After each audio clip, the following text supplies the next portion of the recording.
So you're a 1099 worker. You probably went to go get approved for a bank, or you're probably wondering, how the heck can I get approved for a mortgage? Let me tell you, as a 1099 employee, you are an independent contractor, subcontractor, legally by the US, right?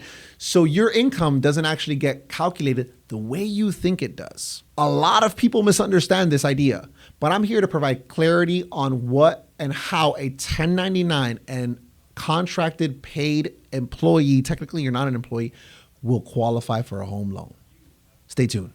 First and foremost, let's clarify, what is a 1099 employee? A 1099 employee, I don't even want to say that. You're not an employee. You are a subcontractor. As a 1099 person, you are not subject to getting taxed or W-2 payroll tax when you get paid. What does that mean? Let's say that you're earning, usually you're doing contract work, you're driving Uber, you're doing DoorDash, you're probably doing something that's like on a contract basis and you're not an employee full time. However, there are a lot of people that still get paid hourly for doing. That being said, when they pay you, they're going to pay you, a person like myself, because we have subcontractors, are going to pay you just your full commission, your full split, your full anything, right?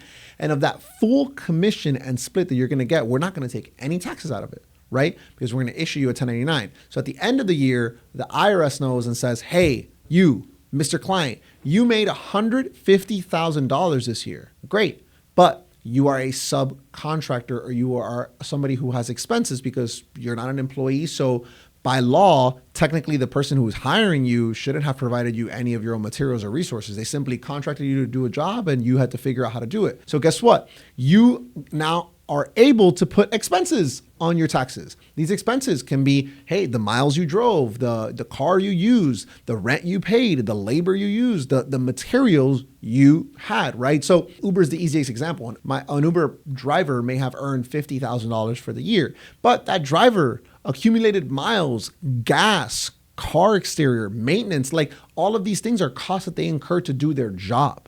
So they, at the end of the year, get to the ability to write all of that off as expenses because the IRS can't tax that because it costed me this to do my job. So what happens is you get your 1099 at the end of the year. It says, hey, you've made X amount of money. You go to your accountant and the accountant prepares it for you.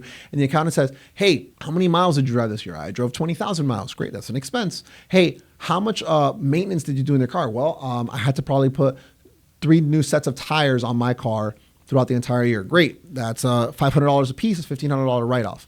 And the list continues to go and go and go. Now, people push the envelope on this because you're allowed to sometimes, but people push the envelope on this and they declare the most amount of expenses possible. Why? Because it's a huge benefit. You don't have to pay taxes at the end of the year. Why would you want to get $50,000 of income or $150,000 or anything beginning of the year, technically? The IRS says, hey, you did a great job. You made a lot of money. Now give us 25% of that money. That's not what we do.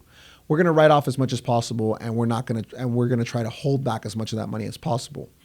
There is the problem. As a 1099 person, once you write it off and you go apply for a mortgage loan, your net income is what they're going to use. So if you wrote all of your gross income off of what you received to not pay taxes and your net income is super low, what are you going to get approved for?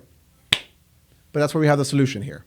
But before we get to the solution, there are other things that are going to hurt you as a 1099 employee to go ahead and qualify for a mortgage loan, right? Number one, since you're technically considered a self-employed worker, the bank is going to want to see a 2-year average, meaning if you've just completed your first year self-employed, and I'm going to give you a great example, real estate agents. If you're a real estate agent and you just completed your first year of real estate, you crushed it, dude. You killed it. You went out of your way and you actually killed it. The bank's going to say, hey, that's great. You did a really good job. However, we need a 2-year average because, well, you don't make consistent money. You don't get a fixed rate. So how do we know what you're really going to make next year?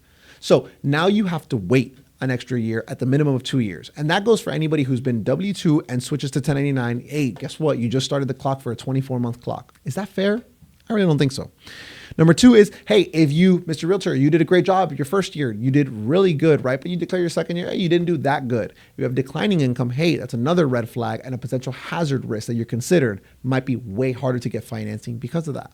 And number 3, hey, maybe you're a seasonal guy. Maybe you're just somebody who works for a season here and there and doesn't do much, right? And it's not always consistent, but it's extra added income that you get, or it's just really for a quick period of time.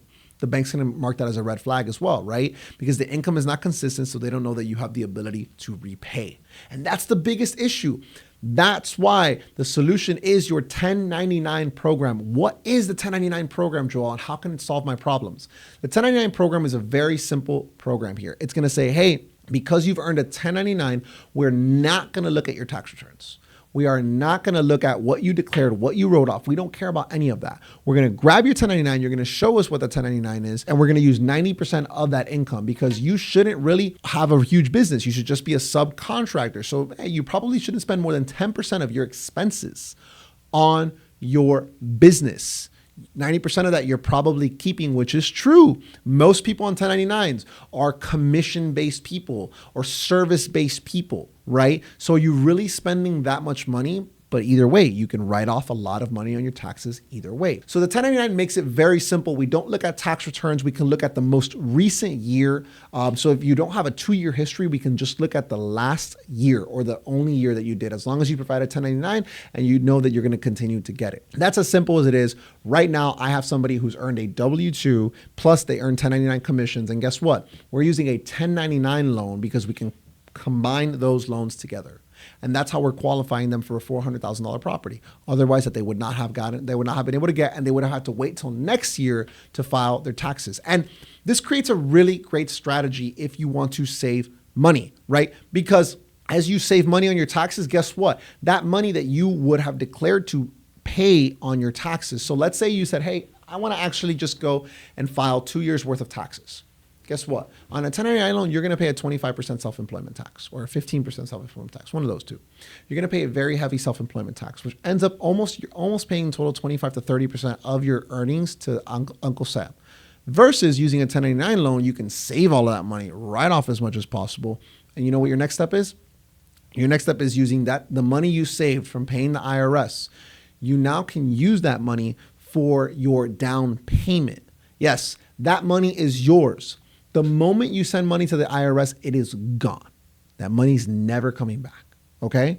And since that money's never coming back, it is going to the government and they're doing their thing with it. What you get for putting that towards your down payment is that is your equity. That is basically another savings account that you're creating for you and your family to build generational wealth. When you sell, when you refinance, when you get rid of that property, that money stays in your pocket and it never goes away. So you can get your tax savings now, you can get everything for you, and you could still qualify for a mortgage loan. These loans are out there, and this loan is helping thousands of people qualify for a mortgage. Do not allow your income status to not qualify you for a mortgage loan. As a 1099 employee, you also have alternatives such as bank statement loans, P&L loans, asset loans, or co-borrower structuring.